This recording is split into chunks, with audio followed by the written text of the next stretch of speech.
Hello my squishies! Welcome to the Fox Red Art takeover of the Caledonian Wool Company. I'm Caledonian Wool Company. Here we've got Fox Red Art. Hello! At the moment she's in my ear, talking me through how to needle felt this beautiful fox that she's done for me. But before we start, I'm going to just take you quickly through how to needle felt. So in your kit, if you haven't done it before, you'll get one of these, which has got all your needles in it, along with a little tool that you can use to hold your needles as you're working. To use this, what you do is pull out the wee plug there. You'll see there's a fat end and a thin end. So we're going to take one needle, pop it over so that the hook of it is on the thin end, and then pop it back into your tool. And that's just slightly easier to hold it like that. You don't have to use this.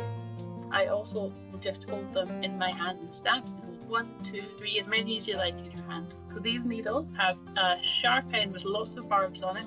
Please do not stab yourself, it is really painful. Break a needle at any point, just make sure and collect the ends and dispose of it safely. It's always a good idea to count your needles in and out at the end of every project. This is a fibre, so it's pure wool, it's come off the sheep, it's been brushed and then it's been dyed in the different colours. There's a couple of tips to working with this. This is called pops or roving. So when you want to grab a little bit for your project, just hold your hands far apart and gently pull. If you have your hands too close together, you can't break it apart because you're holding either end of the individual hairs, and if there's any twist in it, it's not going to go either. So you want to make sure it's not twisted and your hands are nice and far apart and you can gently pull apart a little bit.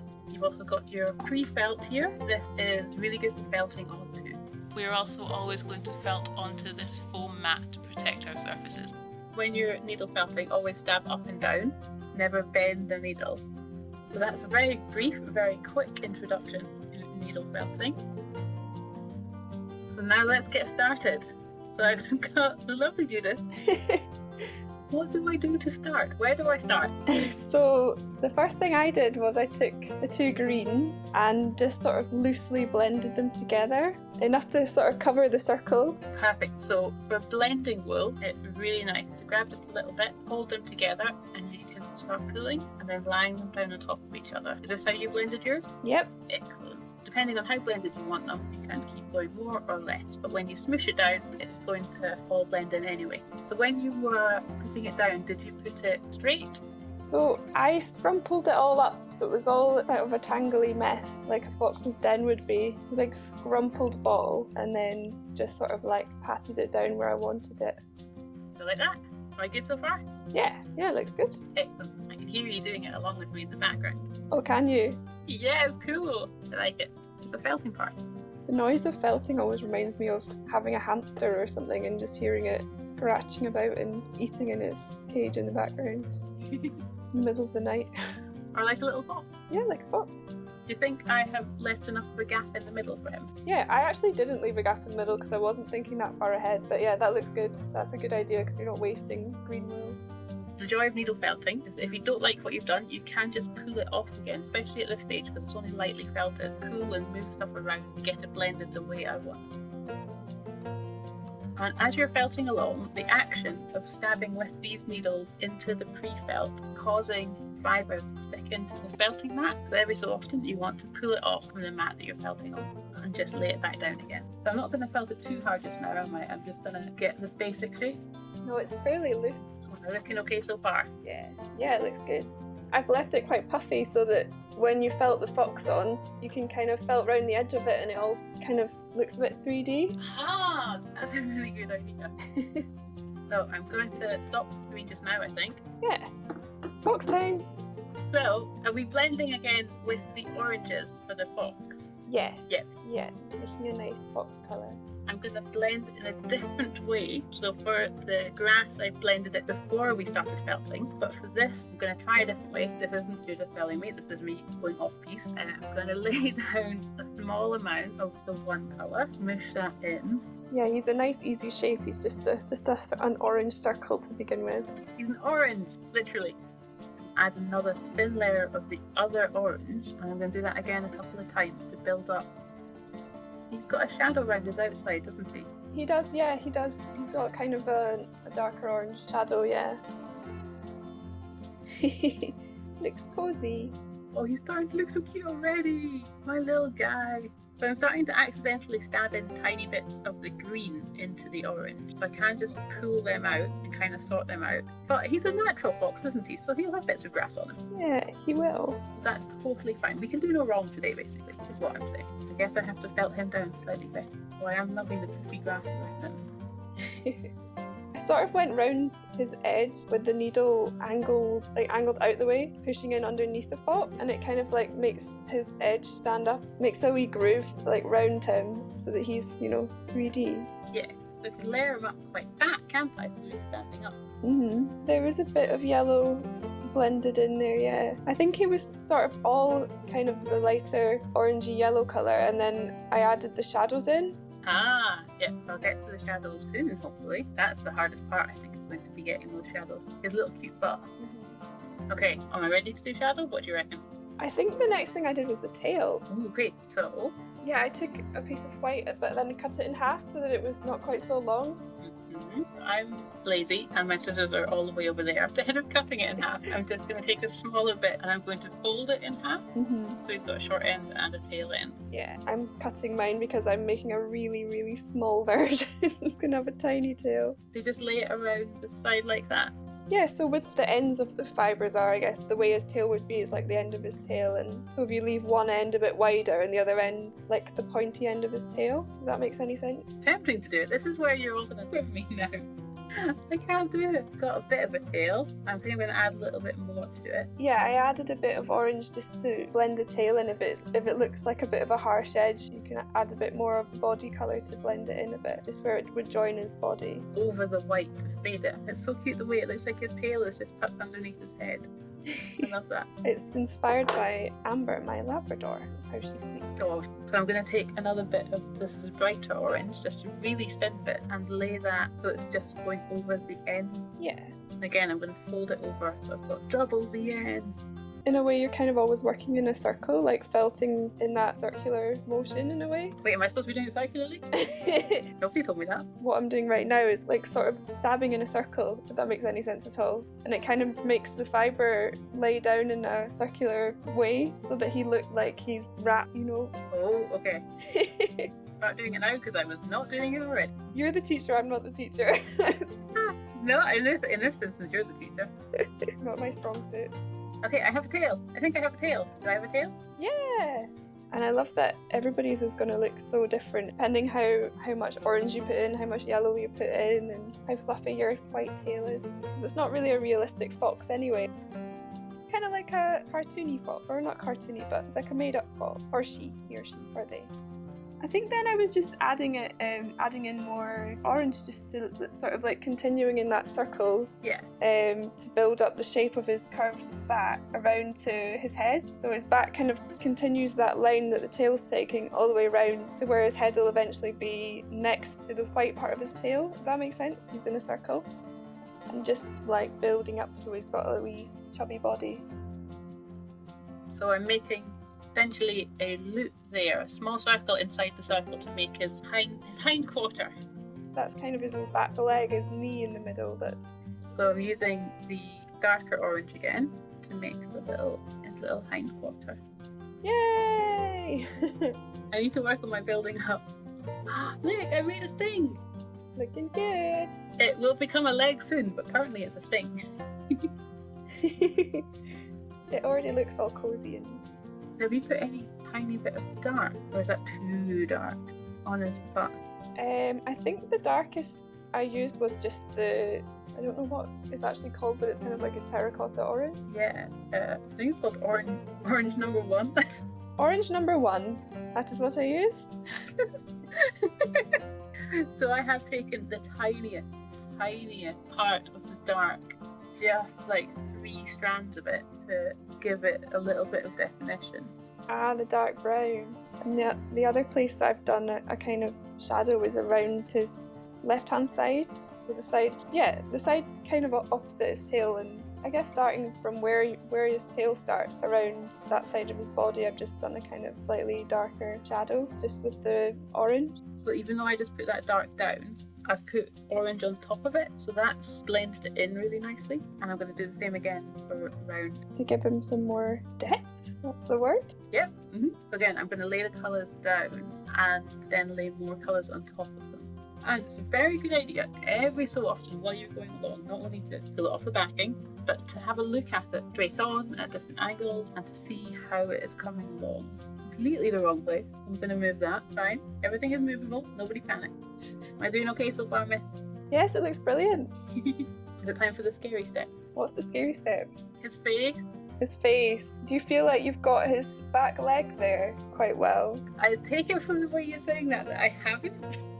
I can't. Oh, I think yeah, it's definitely there. It's there. The same way you've drawn, I'm saying drawn as if it's a picture that you've drawn. Here's a picture. The same way you've done the back leg, you want to do his face the same way and just do like an outline. Okay, I'm scared. It's basically the shape's already there. You basically got the shape of where his face is already. Yeah, that's it there. Yep. Just a wee, like, slightly darker outline. And using the needles, you can, like, press down where you want that so that it kind of makes the shape of his head. You know what I mean? Nope. You can, like, felt into it and it makes a little valley and then you kind of get the shape. Right. You know what I mean? Yep. Kind of presses it down and then you can fill that in with the slightly darker orange. And I did a little curve around where his forehead would be because it kind of helps you, it kind of helps as a guide for where his eyes should be. So it's kind of if he had eyebrows, where his eyebrows would be, darker line there, and just really as a guide for where you're going to put his eyes and his different markings and stuff. Perfect. So what I've done, I've got my circle that's slightly off-centre circle here, and I followed that round, and then when I've got to sort of halfway up his tail, I took a bit of the darker orange and laid it across the way, so it's across the way, and that'll be the line that his eyes are going, so that's his forehead line. Is that correct, Miss? Yes, I think so. Excellent. It looks good to me. So it's gone round, and then I've taken, so halfway up the tail, I've just basically put a straight line of the darker orange, and that's going to be his eyebrows. So that I'm going to use that as a guide to make the eyes and nose, and then some ears, hopefully, maybe. It's basically an S shape, isn't it? Yeah. Back leg around his face is basically a wee S. Yours definitely looks like an S. So I've got tiniest amount of this brown, this dark brown again. Can I do his dotty nose first? Because his nose is really cute. So to make nose, I'm just scrumpling a tiny ball, and then I'm going to felt it in. So I'm going to go in there at butt level. Yeah, I think we need to have a little vocabulary book for you where we record all these words that you say, like scrumpling. I know, the made-up language of jam. Okay, so it's my nose. I think my nose is a little bit big, so I'm going to take it off. I'm going to grab another bit and then smoosh, smoosh, smoosh, smoosh, smoosh, being the technical term. Smoosh, smoosh. Yeah. You see how little you need. It's amazing. So much goes so far with felting. So he has a nose. He's a little cute button nose. Yay! And it's right there. So now I'm gonna. Oh, look, his face is coming together. This is really exciting. Yay! I shouldn't be this excited. He's wonderful. Okay, so I'm gonna. Oh, I just chucked my needle across the room. Uh-oh, please don't do that. Always be safe with your needles. Right, I'm gonna do his ears next because I'm afraid of his eyes, so I'm gonna leave them to last. So the ears. You might find it. Well, I was going to say you might find it easier to do the eyes first because then it's more of a guide for the ears, but I suppose it doesn't matter. Okay, no, I'm gonna do the ears first. Nope, I'm gonna listen to you. I'm gonna do the eyes first. I actually can't remember. Let me just check what I did first. Too late now. I took a picture after I'd done both the eyes, nose, and the mouth. So. Well, I'm doing the eyes first because you told me to. So basically, like if you have a line for, like the darker red line for where his forehead is, that's the line you want to follow for his eyes. And then there's just like two extended bits that just go straight down his nose. If you were to draw a bird shape, but with a gap in the middle. I think this only makes sense to me. No, it's making perfect sense to me. I am on it. I'm doing it. He has an eye, I think. Yay! You don't need to do eyes like that either. You can just do like two little round eyes and it will still look cute. Because I've done a sleeping fox, but he could be awake. He could have his eyes open. He's watching us then. I think my eyes might be too big. I might put my eyes in smaller in a minute. Nope. He's drunk and wonky. He is drunk, wonky fox. So the eyes are going away. But like you say, you can always change things if you're not happy with them. It's the joy of needle felting. You never really mess up. Yeah. And the joys of this recording is that we can delete all the nonsense that we say as well. I'm just deleting most of my nonsense. You're deleting yours but leaving mine in. That was part of it. Chickened out and then working on the side of his face again. I'll go back to his nose in a sec. Okay, I can do the eyes. I'm a fully grown adult woman. You can do this, Jam. Thank you. Nope, still putting it off. It's fine. I can do this. I can do this. I'm going to take the easy route in this one Yeah, do it your way. Do it how you would do it. and just make dots. Yeah. I might go back later on when I'm feeling braver. Again, I'm just taking the tiniest little fluff ball. Again, another tiny fluff ball. I think what I might have done with the eyes was sort of almost made a piece of wool from a handful of wool. I just sort of twisted it together to get a long piece and then felted that down and then just cut the end off so that you've got more to work with. Let's try that. If that makes any sense. Yarn. Yeah, some yarn, not string. What am I talking about? So I'm just twisting this up, pulling it slightly. Twisting and pulling, twisting and pulling. Twisting and pulling. Folding it on itself, and that is yarn. Now I definitely need to go get the scissors. Double lesson. Learning how to spin as well. No, I'm going with my doll. I think I've made him a lot smaller than yours. Yeah, I think yours is a bit smaller, but it's not quite as small as the teeny tiny one I'm doing right now because I only had a wee tiny square of felt left. So mine's a bit smaller than a Tunnock's tea cake, I would say. Oh wow. Whereas the original one's probably like a large orange. Okay, mine is like Tunnock's tea cake size. Yours is Tunnock's tea cake size. Partly I'm doing this one. In the kits that we sell, there will be a drawing of the size it should be. That's good. Yours is an awake fox then. And now it's ear time. The ears I did the same way, but you do them your way. But I just did rolled up a bit of wool and then just felted the end of it down and then cut the rest of it away. He's got an ear. Yay! He can hear. He says, what nonsense are you talking? He's got a fluffy ear. It's so cute. Oh, you should leave them fluffy so they're So they stick up. 3D fluffy fox. I think the original one's pretty uneven anyway. So he also has, the inside of a fox's ear is kind of white fluff. That's what I thought it was. I may be wrong, but that's what this fox has anyway. He's got white on the inside, which I guess looking at the picture is the outside of the ear. There's white fluff, and then I've just continued it down. That's looking so cute, Jam. Looking something. It's cute. I haven't seen him standing up for a while, so let's get him off of the map. He does look so cute, but he needs more definition between his face and his butt. I've done a white highlight down the side of his face rather than a shadow just because his leg was a darker colour. So I've put a white, I think I put white down both sides of his face. Yeah, my fox is looking very strange, I have to say. I'm missing his other ear. Fluffy tufty. Technical term. Fluffy tufty. Tufty tufty. You need to write instructions out and include all these phrases because I think they're quite important. No, these are the instructions. Yeah. Oh yeah, so they are. Fluffy tufties and what's the word earlier? Smooshing? Scrimfles? Scrimpled. His nose was the scrimple, I think. Was it? I can check afterwards. Oh, but is that a new word? I made that one up now. Jam's Felting Dictionary. Bestseller. Oh, yours is so cute!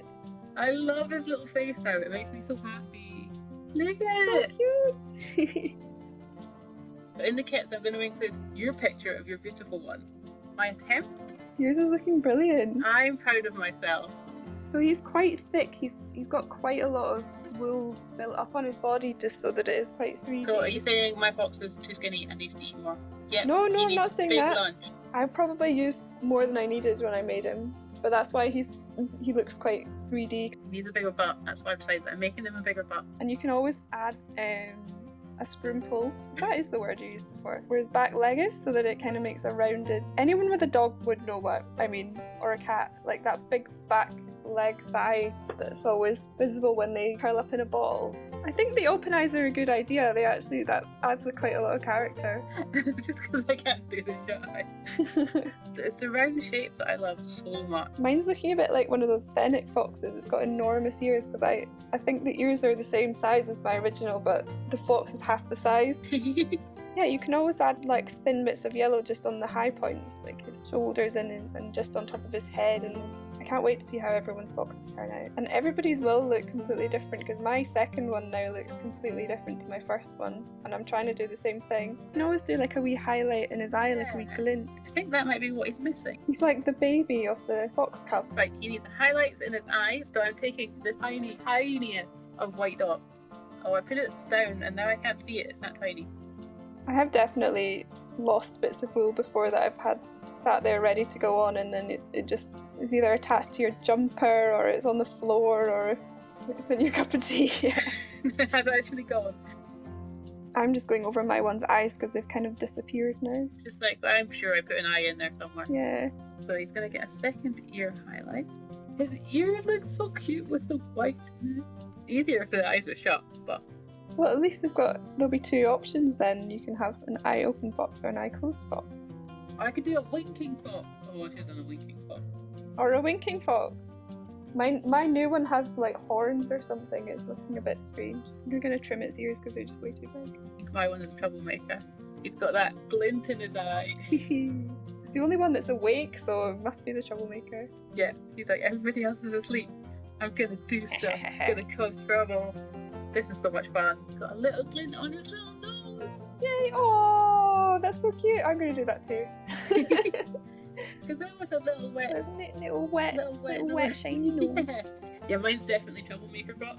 Yours is like sweet innocent fox. Mine's not had its coffee yet. Yours has had 7 cups. I love when you layer the different colours on top of each other, they give a striped pattern going round in a circle. Because they kind of, a fox isn't just one colour, is it? It's sort of, if you see a photo of a fox, or if you're lucky to see one in real life, they're kind of lots of different shades of gold and red and brown. And I'm copying you now. I'm putting little highlights on my one's eyes because I think it's so cute. Yeah, wait, have you opened your eyes? Well, they're gonna probably look like they're just a little bit open, I guess. Because there's a wee glint, but they're not. They're still only like sort of slits. No, I made my highlight so small that it actually vanished inside the fox. That happens a lot. You'd be amazed how many little white dots I've lost. Just got swallowed up. They're gone. It's gone forever. So at this point, I'm fairly happy with how he is. I'm going to hold him up in the frame and see how he looks. To do that, it's always best to do it on a hard surface. So you unscrew it as far as it can, because it's got to get over that felt as well. Then lay him down so that little foxy man in the centre. Yay! And there we have it. So I can see now I've missed a few bits around here, and I'm going to work on the grass a little bit more. That's but brilliant. I'm pretty happy. Yay. I think he's really cute. So when you're completely happy and finished with your design, pop it in the frame like this, and then you can trim around all this excess. You can just cut it off, and then you will have a finished Foxy. I think I'm going to very quickly work on the grass a little bit more. He looks great! Yay! I am so chuffed. Thank you so much. And I'm glad that it translates as well out of Judith and into English. I wouldn't say I'm the best translator, but I'm enjoying the translation process. The plan for him originally had been that there would be lots of like leaves and sticks and things around in the grass, which you could do. It would add a lot more time on, but I want to put a daisy, but I don't want to do it live on camera because it's going to go horribly wrong and then I have to edit it all out. People can put whatever they want in the grass. Like you could have some brown in it or other colours, because it could have, they make their dens out of all sorts, don't they? So they'd be like sticks and dead leaves and daisies, the odd worm. I've got another similar design to this, which is badgers, 3 badgers. They're all like wrapped together in a circle in a similar way. That's got loads of leaves and like viney bits and things all around it. Yeah, it's on Instagram. But you can do really cool vines and stuff by doing the same thing, like twisting the wool up so that it starts to want to go into little spirals, and then you can felt it in and it leaves like these 3D curly vines. Just quite fun. So I'm going to put it in the frame again and get a final shot of him. I think we're good. Yes, he looks brilliant. I'm so proud. Time for Foxy's close-up. Tonic's the fox. And mine's Oreo. keep having to resist the urge to start singing, but it's when I'm belting or knitting or whatever, you just want to start like humming a little tune or... I can't sing to save myself. So we could say anything just now because I'm filming. Ha ha ha ha. I'm not going to fall for that. I'm not going to say something stupid and then it gets left in. That bit is getting left in.